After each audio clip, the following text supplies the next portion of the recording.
Hello, আসসালামু আলাইকুম। My name is Nilufar Yasmin.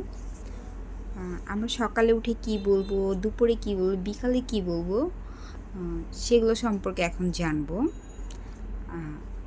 মামুনি বলো, সকালে আমরা কি বলবো? Good morning. গুড। অবশ্যই সেটা সকাল ঘুম থেকে ওঠার পর। আচ্ছা, দুপুরে কি বলবো? গুড নুন। অবশ্যই সেটা 12টার পর থেকে হবে। আমরা বিকালে কি বলবো? Good afternoon. সেটা অবশ্যই বিকেল 3টার পর থেকে হবে। আমরা সন্ধ্যায় কি বলবো?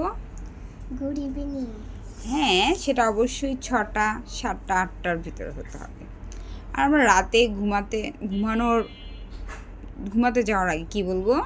Good night. Very good. Okay, good bye. Like, comment, share and subscribe করতে ভুলবেন না।